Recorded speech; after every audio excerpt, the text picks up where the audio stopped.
Welcome to Lawyer Business Advantage. This podcast is dedicated to helping attorneys earn more money, get better clients, and spend more time with family. I'm your host, Alay and founder of Law Firm Success Group. Smart business guidance for small law firms begins in 3, 2, 1. And it's my pleasure to welcome to Lawyer Business Advantage, Ted DeBettencourt with Juvo Leads. Ted, welcome to the show. Thanks for having me on, Alay. Pleasure to be here. Look forward to this conversation today. Yeah, likewise. Thank you so much, and appreciate your patience while we were getting some of the scheduling kinks worked out. You have built a successful lead generation business, but you're also a JD. You studied and went to law school. So first off, before we jump into all the digital marketing stuff, what made you decide to kind of end up here with Juvo Leads? How it started? How you got into it, because you actually have a JD. Yeah. So, I guess it goes back to college, really. So I went to college out in Providence, Rhode Island. I was at PC, Go Friars, and I was on the debate team, and I really loved debate, thought it was a blast. And then I was like, all right, well, what's the next step for this? How do I kind of make this part of my career? So the natural inclination was to go into law school. And then when I was in law school, I realized, all these classes about law just kind of bore me to death. So I was like, all right, well, that probably not a good use of my time if I'm not enjoying it. So while I was at Case Western Reserve, they had a program where you could get your MBA as well. So it would take the same amount of time to get my JD and the MBA, 3 years total. So just on top of the JD, I stacked on the business degree as well. I said, all right, well, I really like this side as well. And kind of there's no education that's as good as a JD for making you think better. And I probably butchered that sentence, but it just really helps kind of clarify everything in your brain in terms of how to think like a lawyer. Because law school, you don't really learn how to be a lawyer, you learn how to think like a lawyer. So I kind of took the education I had from the legal degree and then applied it to the business world. So when I got out of law school, I went, bounced around a little bit, kind of try to figure it out. Kind of fun side note, when I got out of my degree, I had a very big head. I thought, I have a JD MBA from Case Western. I'm going to go and, I was applying to all these jobs that were paying. This was about, 15 years ago. I was applying for all these jobs that were paying like $200,000 a year. And, surprise or not, no one got back to me. So I just kept kind of lowering that tier of jobs I went to. And I really couldn't get the job I wanted, anything close. So I kind of bounced around for a little bit and then kind of started at the bottom at a digital marketing agency up in Boston. Was doing that for only about 3 or 4 months. And I was like, well, you know what? I can do this on my own. So the goal was kind of always to break out on my own. So I did. So I started, I left there. I actually got a police escort out of that building because they thought I was stealing their clients, but I wasn't. Wow. I had no intention of doing that. I just remember it was scary though. I was, 30 years old, 25, 26, and get a police escort out. And I wasn't stealing clients, but they thought I was. So then I started my own digital agency with none of their clients and kind of grew that. And so at the peak, probably had about 10 to 15 law firms I was working with, helping do the SEO, the PPC, the content, kind of all the stuff that a law firm needs to help run their business. And then when I was doing that, about 5 or 6 years into it, all these companies started hitting up my lawyers saying, hey, we have a way to get you more leads. It's through human-powered chat. And I said, all right, yeah, let's give it a shot. So we were using it for a bunch of my firms, and I really liked it. It was getting my firms more leads. But then I kind of looked into it more, and like they were doing some things I didn't really like. They were blocking the phone number on the mobile website. This was, 10 years ago, so mobile wasn't as big yet. But it was getting bigger every year. So they're blocking my phone numbers, and they kept passing my firms all these junk leads. So they're absolute garbage. And they'd charge them for them. So my lawyers would yell at me and say, hey, Ted, why are we getting these junk leads and why am I paying for them? And then I'd tell the chat company, hey guys, like, let's do better here. Let's say the right thing. If it's a personal injury firm, they don't want these, landlord tenant disputes. Let's filter those out or set it up so it's a better use of our time. And they said, yeah, sure, Ted, I'll make those changes. No problem. And then, the same thing kept happening. So I got pretty frustrated, and I work with a partner up in Boston. We got founded in a co-working space. We're at a Work Bar, which is kind of like WeWork, but, less pyramid scheme-ish. And then so we were in there and we kind of banged our heads together. We actually tried to come up with a chat alternative. So we had this way that it would pop up, a phone number would pop up, the person would put in their phone number. So as an alternative to chat, But then we did a whole bunch of A/B testing, 10, 20. We couldn't make this pop up better than chat. So we said, all right, well, if you can't beat them, join them. So we started a chat company. So it was literally just me answering chats for 5 to 10 firms in Boston, answering chats 24/7, which wasn't fun. My fiance at the time, now wife, wasn't happy when those 2 a.m. chats would come in. But this chat is about speed, so we would answer those chats fast. But when we did it for a while and we did it well, we realized, hey, my firms are getting a lot more leads. So not only more leads than when they have just chat, but more chat leads than they were having using the previous company. So we said, oh, maybe we're onto something here. Let's see if we can kind of give this the proper care it deserves. Because I still had my marketing agency. He still had his business, but we were kind of, working there. And we just kept putting more and more time into it. And, what started as me answering chats for 5 to 10 firms and law firms has now turned into us answering chats for about 1,100 businesses around the country. So, Wow. we grew up from there, a little under 100 employees, but we've been growing since then. Congratulations. And when you do that, do you do all of the digital marketing or just a chat piece? Just a chat piece. So we work with we're really good at chat. The digital marketing side, there's a lot to that. We don't touch that with a 10-foot pole, but we try to make the digital marketers' life easier by handling a lot of the front end stuff. So the chat, there's a lot of other features and things that we can do to make their life easier. So we want to make them and the law firms look like superstars by just doing that one thing we do really well, and that's chat. And what are some of the things that you do differently in your practices that are different from, most chat organizations today? Sure. Well, there's not a ton of players in the market. Probably 4 or 5 have, if we look at the top 3,000 PI sites, because PI, crim, family, bankruptcy, those are the biggest ones for our business. If we were to look at maybe the top 5,000 sites, there's probably 5 or 6 players that have over 1% of the market. And what makes us different is we're human powered. So our motto is butts, not bots. That's butts in the seat, not bots in the cloud. Real people answering chats 24/7. So with the rise of AI and everyone saying, AI is the future, AI is the future, you can't go to a conference without everyone talking about how much AI they are. Right. And, it's really funny because usually it's not an AI, but they slap AI on top so they can sell AI. Because it sells, and it in some things it's super effective and it can help clean up a lot. But what we find is when we use humans, we're able to get our firms a lot more leads.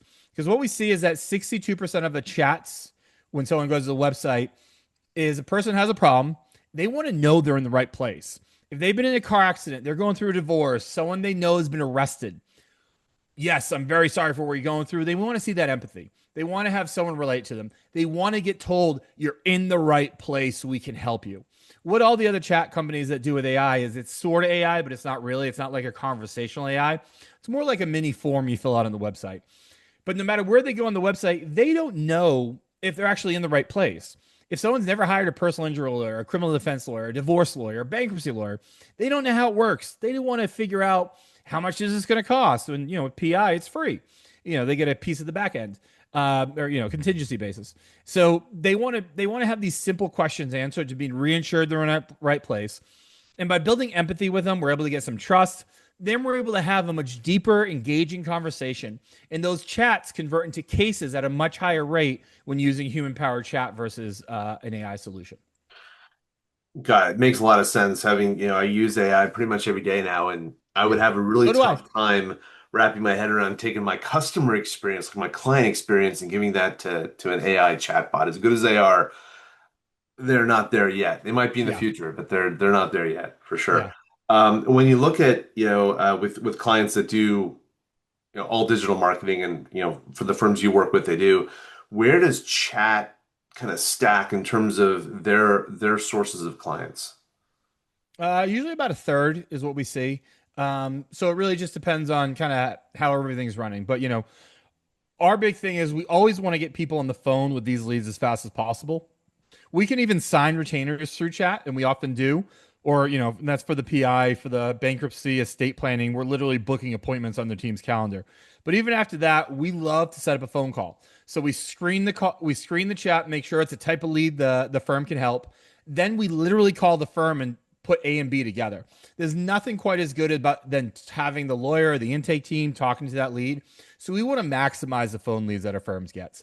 Even on our mobile setup, we always put a button up top that says click here to call the firm.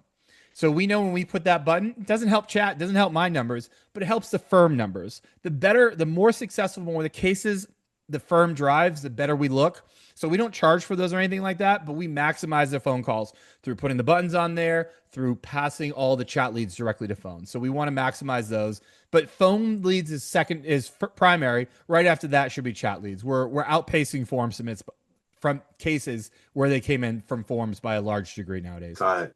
Wow, that's really interesting to hear. And I guess it's not surprising. It's so much easier to talk to a real person on chat than just to fill out some form and have someone call you. It just takes more time.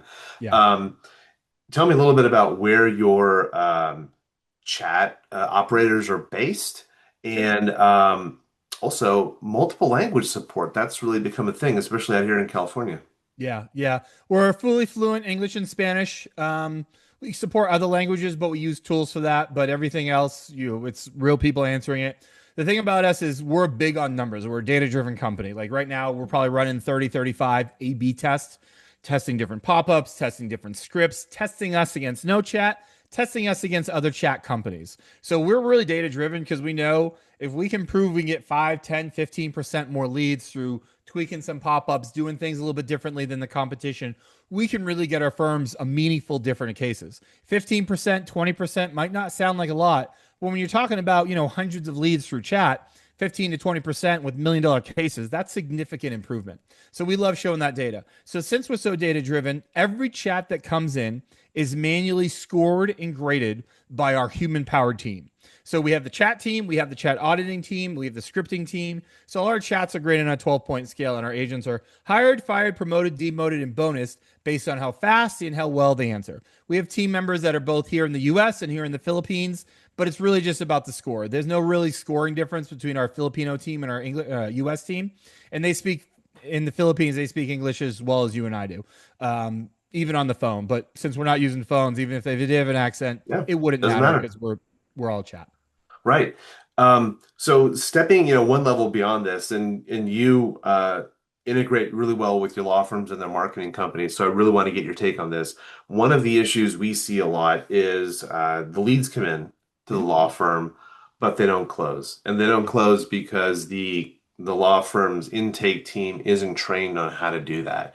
And with chat, I expect it's going to be their sense of urgency has to be there. And you're booking the consult, but they've got to get in there quickly, have the consult, and close the deal. So what are some things that you do when you work, or have you seen done when you work with clients to really increase that close rate? Sure. Well, there's a few ways that we handle that. So we'll let the reality is most firms say if their intake is broken, they don't know it. So what we can do is we help first point it out. So when we call a chat lead when we're done, we can see how well that call went on the back end. So we can see if it's getting picked up, how long that call is happening for. So what sometimes we'll do is at the end of a chat, we'll save it. And then we give everyone a free 30-day trial because we want to prove the data. Because I make a bold claim here at Alay. I'm going to say you're going to get 50% more leads when you use with us. So we give it to them for free. So then at the end of the 30-day trial, we can prove it.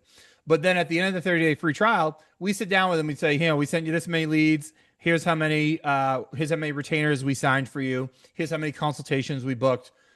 Here's your fast dial. That's when we hot transfer a chat lead. Here's a percent of leads that you picked up. So if we're fast dial 10, 15, 20, even 100 leads, and they have a 50% answer rate, hey, you guys have an intake problem. So we're very able to help point out issues when they come in that a lot of times the firms don't know. Once they have those issues, we can help them on the back end solving that. But it's more just about first identifying it. Because if you talk to 90% of the law firms out there, they're going to say, hey, Ted, my intake team is great. And maybe it is, but about 50% of the time it isn't. So everyone says it's great, but often the data proves otherwise just from the fast styles. So we're able to help point out those discrepancies and then come up with a plan for the team to help solve that. Because at the end of the day, if we get them the lead, we get them the retainer, we book that consultation, and they don't show up or they don't answer the phone, it makes us look bad. So our success and the law firm success is very much tied hand in hand. Got it. Ted, it's been great chatting with you today. I use About that all chat. the time. If people want to reach you, what's the best way for them to do that?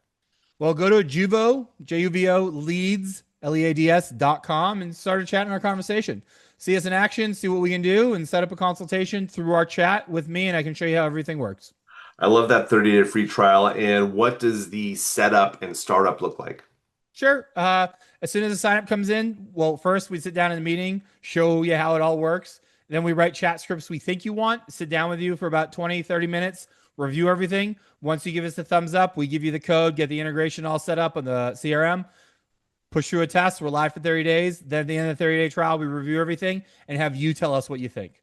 We have a 97% completion rate after the 30-day free trial. So we just want the opportunity to prove to you how effective we can be for you. Awesome. Ted, congratulations on your success. Thanks for the great work you do for law firms. And thanks for being on Lawyer Business Advantage today. Pleasure being here with you. I appreciate your time. And that's a wrap for this episode of the Lawyer Business Advantage podcast.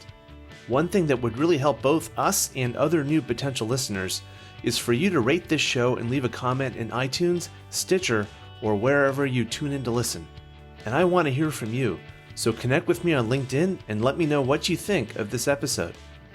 And if you are a solo or an owner of a small law firm and you're looking to earn more money, attract better clients, or reduce your stress, we would love to talk with you to see how we can help. Request your free law firm assessment by visiting lawfirmsuccessgroup.com. Again, that URL is lawfirmsuccessgroup.com. We look forward to talking with you soon. Thank you for listening. My name is Alay Yajnik. Until next time, remember, you can seize freedom, you can embrace happiness, you can build your perfect practice.